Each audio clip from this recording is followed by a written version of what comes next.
Hello दोस्तों, तो कैसे हैं आप सब। आज हम आपके लिए एक बेहद ही महत्वपूर्ण विषय के ऊपर वीडियो लेके आए हैं। तो इस वीडियो को अंत तक अवश्य देखें और सरल शब्दों में जानकारी प्राप्त करें।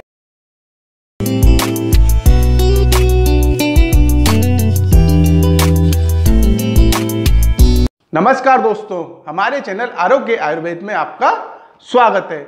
आयुर्वेद के माध्यम से बीमारियों एवं परेशानियों को जानने की श्रृंखला में आज का जो हमारा विषय वो है क्षय रोग। एक ऐसा रोग जो काफी गंभीर होता है और समय पर अगर इसका समाधान नहीं किया जाए तो जानलेवा साबित हो सकता है। तो चलिए शुरुआत करते हैं और सबसे पहले इसकी परिभाषा को हम जानते हैं। तो क्या होता है, एक संक्रामक रोग जो मुख्य रूप से फेफड़ों को प्रभावित करता है क्षय रोग कहलाता है। यह एक जीवाणु संक्रमण है जो किसी संक्रमित व्यक्ति के छींकने या खांसने की छोटी बूंदों के श्वास द्वारा फैलता है। यानी कि अगर कोई व्यक्ति आपके आसपास है और वो इस बीमारी से पीड़ित है और उसने छींका है या फिर उसने खांसा है और तो आप उस हवा को अगर आप जब ग्रहण करेंगे, सांस के द्वारा अंदर लेंगे तो आपको ये रोग हो सकता है। आइए तो अब हम जानते हैं कि क्षय रोग को हम कितने नामों से जानते हैं। तो देखिए, किसी भी बीमारी के जितने ज्यादा से ज्यादा नाम अगर हम जानेंगे तो उतना ही हमारी जानकारी के लिए अच्छा होगा, हम कहीं अनभिज्ञ नहीं रहेंगे। तो इसी प्रकार से हम क्षय रोग के नामों को जानते हैं। तो उसमें सबसे पहला जो नाम आता है वो आता है आपका तपेदिक, जो आपके वेद और जो आपके हिंदी में जो सबसे ज्यादा नाम इसका इस्तेमाल होता है वो होता है तपेदिक। दूसरा इसका जो नाम होता है वो होता है यक्षमा। तीसरा इसका जो नाम है वो आता है आपका राजयक्षमा। और चौथा जो नाम है जो हम अभी इस पर बात ही कर रहे हैं, क्षय रोग। अब जो इसका नाम आता है पांचवा, वो सबसे कॉमन नाम है और वो क्या है, टीबी। तो अब आप समझ गए होंगे कि हम किस विषय में बात कर रहे हैं। अब आता है इसका छठा नाम। तो देखिए, छठा नाम जो इसका है वो कोई अलग नाम नहीं है, वो सिर्फ जो आपका टीबी है इसी की फुल फॉर्म है और वो नाम क्या हो जाता है आपका ट्यूबरक्लोसिस।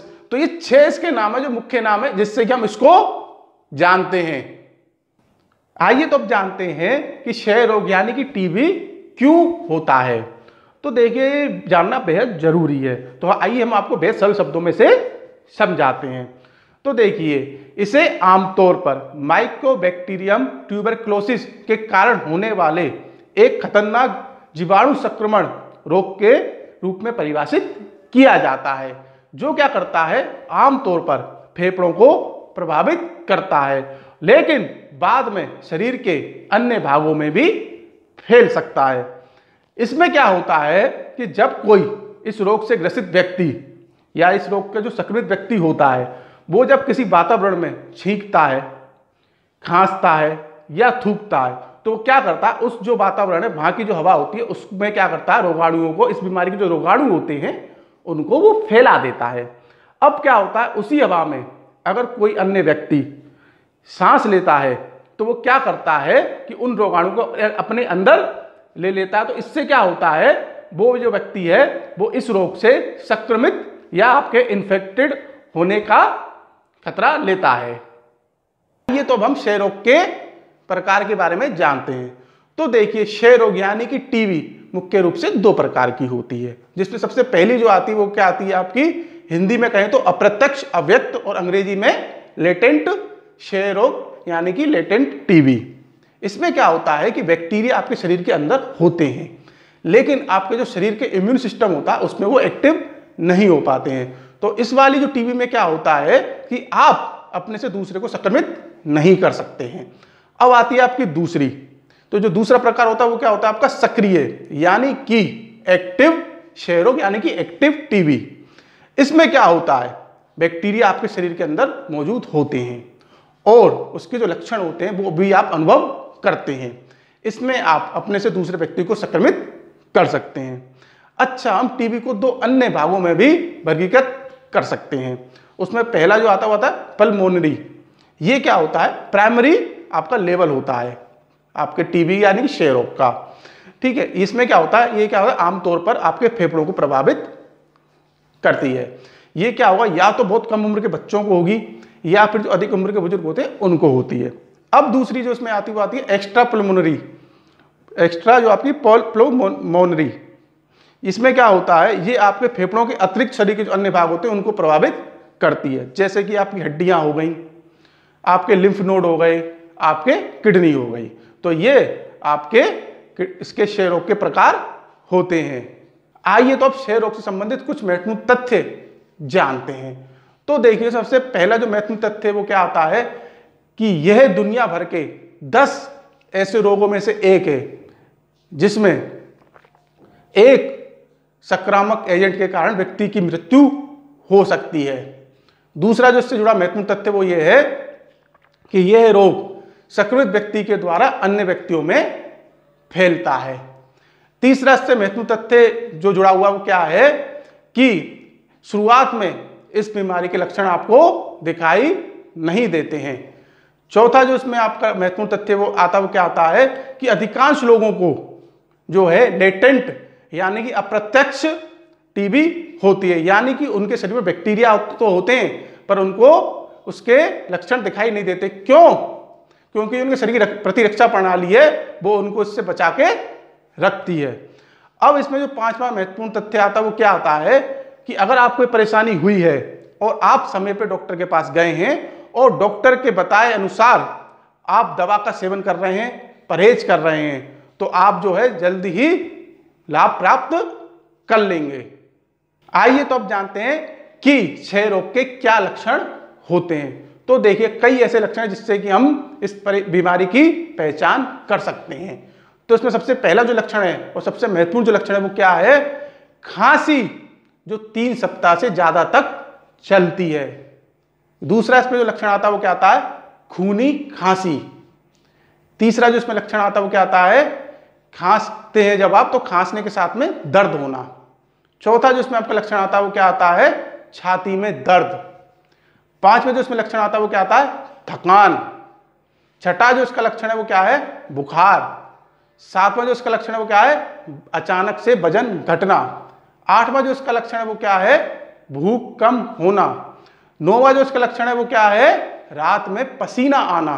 और 10वां जो इसका लक्षण है वो क्या है? ठंड लगना। ठीक है, तो ये 10 इसके बहुत महत्वपूर्ण लक्षण है जिससे कि आप पहचान सकते हैं कि आपको या आपके सामने वाले को ये रोग है। आइए तो अब हम क्षय रोग के कारणों के बारे में जानकारी प्राप्त करते हैं। तो इसमें सबसे पहला जो कारण है और सबसे प्रमुख जो कारण है वो क्या है कि ये रोग जो है आपको माइकोबैक्टीरियम ट्यूबरकुलोसिस के कारण होता है। दूसरा इसका कारण क्या है कि जब आप एक ऐसे व्यक्ति जो इस रोग से संक्रमित है उसके साथ लंबे समय तक रहते हैं तो ये रोग आपको होने की संभावना बहुत अधिक बढ़ जाती है। तीसरा इसका जो कारण है वो क्या आता है कि अगर कोई व्यक्ति HIV यानी कि एड्स से संक्रमित है तो उसको ये रोग होने की संभावना बहुत अधिक बढ़ जाती है।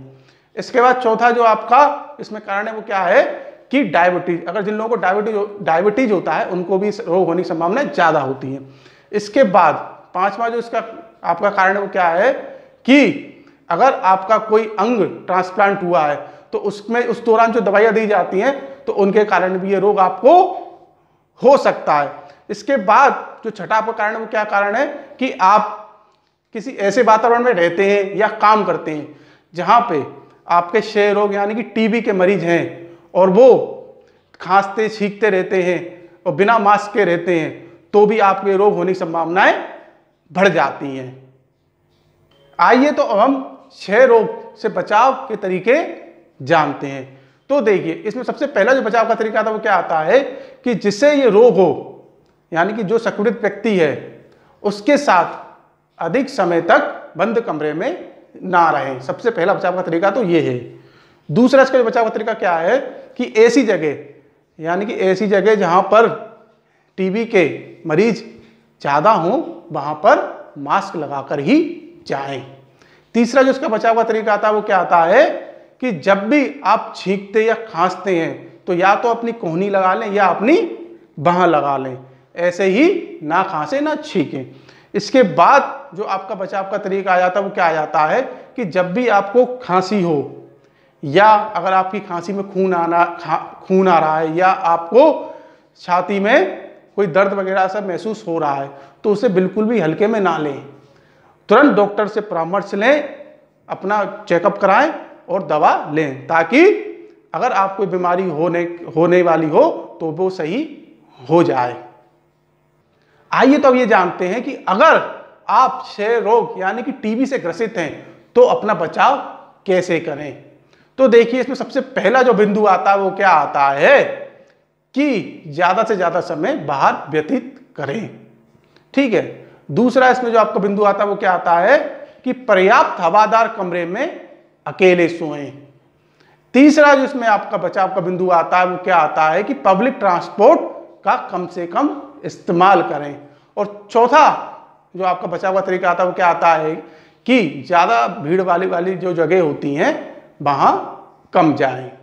तो ये आपके 4 महत्वपूर्ण बिंदु हैं जिनसे कि आप अगर इस बीमारी से ग्रसित हैं तो अपना बचाव कर सकते हैं और साथ में दूसरों का भी बचाव कर सकते हैं। आइए तो अब जानते हैं कि क्षय रोग के अंदर क्या खाना चाहिए। तो देखिए क्षय रोग में सबसे पहले हम जो चीज खानी चाहिए वो है रवा के लड्डू। ठीक है, आप जो है रवा के लड्डू बना के खाइए। दूसरी चीज इसमें जो आपको खानी चाहिए वो है खिचड़ी। आप खिचड़ी खूब खाइए। तीसरी इसमें चीज जो आपको लेनी है वो है पनीर। आप जो है पनीर का भी अच्छे से सेवन करिए। ठीक है। चौथी जो चीज इसमें आप ले सकते हैं वो है दूध। आप जो है खूब दूध लीजिए। पांचवी इसमें जो चीज है वो है सब्जियां। अब सब्जियों में आप जो है टमाटर लीजिए, ब्रोकली लीजिए। ठीक है, इस प्रकार की आप सब्जियां ले सकते हो। जो भी आपकी ताजी सब्जियां होती हैं, हरी सब्जियां होती हैं, उनका आप सेवन कर सकते हैं। इसके बाद छठे जो चीज आपके आ जाती है वो आ जाती है फल। तो आप फल कौन से लीजिए? आप सेब ले लीजिए, आप स्ट्रॉबेरी ले लीजिए, आप पपीता ले लीजिए। ठीक है, आप खुबानी ले लीजिए। आप इस प्रकार के फल भी इसमें खा सकते हैं। ये जो है आपको फायदा करेंगे। आइए तो अब जानते हैं कि क्षय रोग में क्या नहीं खाना चाहिए। तो देखिए इस रोग के अंदर परहेज बहुत जरूरी है। आपको जानना आवश्यक है कि आप क्या नहीं खाएं, नहीं तो स्थिति बिगड़ सकती है। तो इसमें सबसे पहली चीज जो आपको नहीं लेनी है वो है शराब। आपको शराब बिल्कुल भी ग्रहण नहीं करनी है। दूसरा जो चीज इसमें आपको नहीं लेनी है वो है तंबाकू। अगर आप तंबाकू खाते हैं तो वो भी आपको छोड़ना होगा। तीसरी जो चीज इसमें आपको नहीं करनी है वो है धूम्रपान। अगर आप धूम्रपान करने के शौकीन है तो वो भी कृपया करके ना करें। चौथी जो चीज इसमें आपको नहीं लेनी वो है चाय। अगर आप चाय के बहुत बड़े प्रेमी हैं तो कृपया करके उस प्रेम को कुछ समय के लिए त्याग दें। इसके बाद आपका जो पांचवा जो इसमें आपका जो चीज ना खाने लायक है वो क्या है?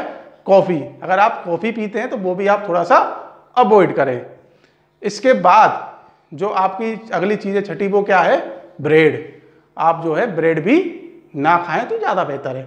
इसके बाद जो आपकी अगला जो इसमें चीज आ जाती है जो आपको नहीं खानी वो क्या है? ज्यादा फैट वाले खाद्य पदार्थ।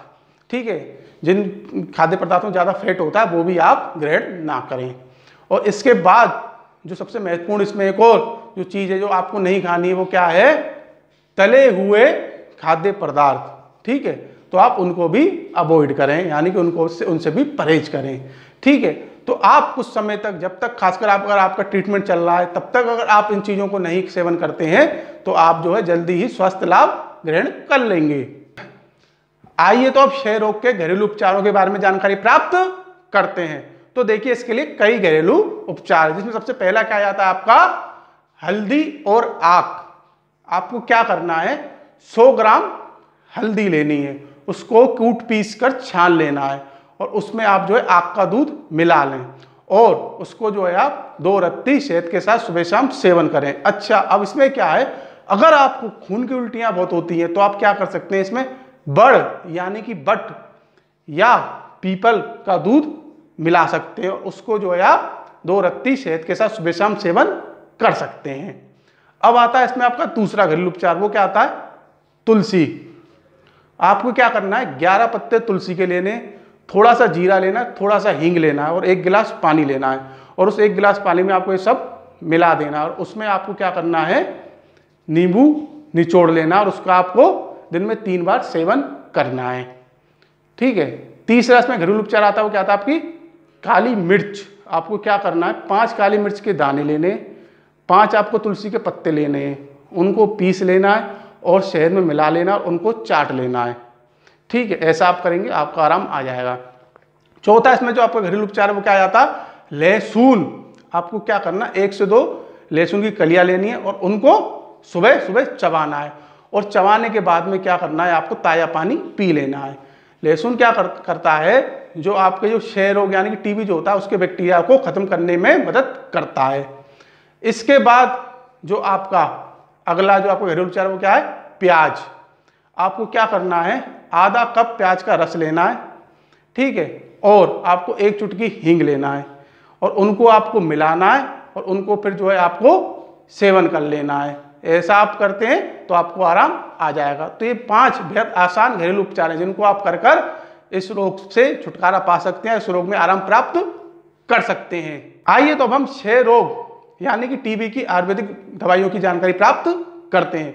तो देखिए, क्षय रोग के लिए आयुर्वेद में काफ़ी दवाएं उपलब्ध हैं जिनका आप इस्तेमाल करके इस रोग से मुक्ति प्राप्त कर सकते हैं। तो सबसे पहली दवाई आती है वो क्या आती है, मधुमालिनी बसंत रस।